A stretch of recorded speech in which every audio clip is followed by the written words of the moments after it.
Setiap hari kita, Bapak Ibu, harus mengusap di 4 bagian dari anak kita. Jadi yang pertama, bagian belakang kepala. Jadi kita perlu kalau mereka mau berangkat sekolah, datang sekolah, atau habis sholat, atau ini, usap bagian belakang anak kita. Mengusap bagian belakang anak, kita kalau wudu itu kan disunahkan Bapak Ibu ya, mengusap kepala itu dari depan sampai belakang, sampai tungkuk dikembalikan lagi ke depan. Nah di sini ini perlu diusap anak kita itu. Mengusap bagian belakang anak kita, bagian belakang kepala anak kita, itu lambang kasih sayang. Jadi ketika ibu atau bapak mengusap bagian belakang anaknya, dia itu sebenarnya sedang berkomunikasi dengan anaknya. Nak, aku sayang kepadamu.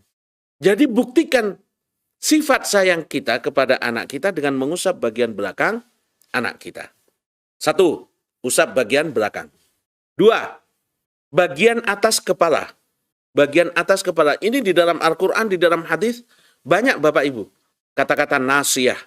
Terus kemudian kita dapatkan dalam hadis Rasulullah SAW mengatakan penduduk neraka yang paling ringan siksanya itu yang dibakar hanya telapak kakinya. Fayudma biha dibaghuhu. Tapi sudah cukup menjadikan ubun-ubunnya itu mendidih. Na'udzubillah. Yang paling ringan saja siksanya penduduk neraka itu bagian telapak kakinya yang terbakar. Tapi sudah cukup menjadikan ubun-ubunnya mendidih. Kalau kita mengusap bagian atas, ubun-ubun anak kita, bagian atas kepalanya, itu artinya, nak saya bangga padamu. Berprestasi maupun tidak, ketika Bapak Ibu mengusap bagian atas kepala anak, artinya, nak saya bangga padamu. Jadi, lam satu izin, tazubika. Aku bangga punya anak seperti kamu. Nah itu gimana coba? Kepribadian seorang anak kalau tiap hari oleh ayah dan ibunya diusap bagian belakang yang menandakan aku sayang padamu nak. Diusap bagian atas aku bangga padamu. Ini Bapak Ibu coba bayangin.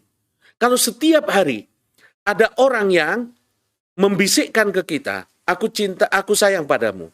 Aku bangga padamu. Insya Allah prestasi kita luar biasa Bapak Ibu. Di Jepang kan sering ada penelitian. Satu ruangan dikasih beras, satu ruangan lagi beras lain. Yang satu dimaki-maki, yang satu dipuji-puji.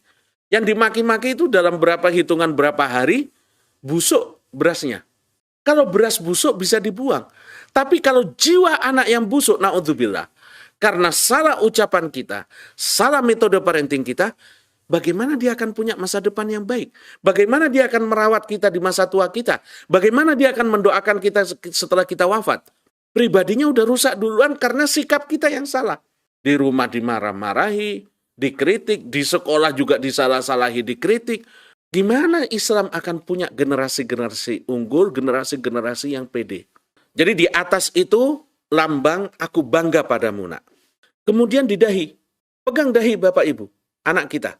Di dahi itu, usapan di dahi dari seorang ayah atau ibu, artinya adalah menenangkan anak itu. Menenangkan dan memberikan rasa aman. Kayak Rasulullah SAW pulang dari Gua Hira. Beliau kacau perasaannya. Beliau ada kekhawatiran. Oleh karena itu minta diselimutin dan Khadijah memberikan motivasi yang luar biasa. Anak kita kalau pulang dari sekolah, pulang dari manapun, dia khawatir, dia ini, pegang dahinya. Itu artinya apa? Nak, kamu nggak perlu takut. Aku akan membelamu. Jadi ketika ayah, ibu meletakkan tangan di dahi anaknya, artinya apa?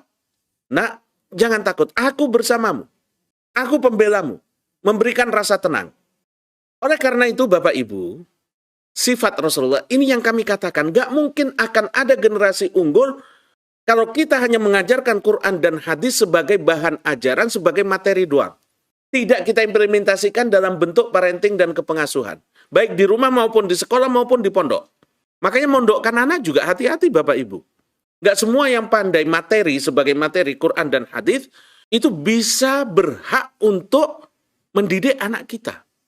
Makanya kami di pondok itu sangat terhormat sekali dan sangat berat sekali bebannya ketika ada seorang ayah, ibu menitipkan anaknya ke kita. Orang nitipkan harta aja milih-milih, apalagi kita mau nitipkan anak kita. Jangan hanya yang pinter teori, tapi juga bagaimana cara dia mengasuh anak-anak kita. Rasulullah Shallallahu Alaihi Wasallam kalau menjenguk orang sakit, beliau itu akan pegang dahinya. Artinya apa? La ba'sa tahur insya Allah. Kata-kata beliau juga mengatakan, nggak apa-apa.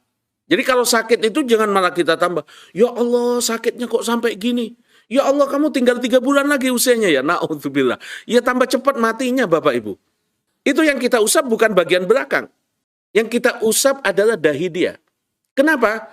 Karena dahi itu bisa melambangkan dukungan kita, motivasi kita, perasaan tenang. Rasulullah kalau jenguk orang sakit, beliau pegang kepalanya, dahinya. Lalu beliau bilang, la ba'as tahur insya Allah. Enggak apa-apa. Jadi ditenangkan. Tahur insya Allah suci kamu. Suci dalam artian sembuh, cepat sembuh.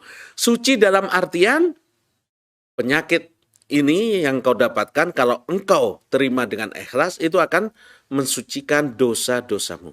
Jadi Rasulullah Shallallahu Alaihi Wasallam kalau jenguk orang sakit dipegang dahinya untuk menenangkan. Sebaiknya Bapak Ibu, ketika anak-anak kita mau tidur, disinilah kita pegang dahinya.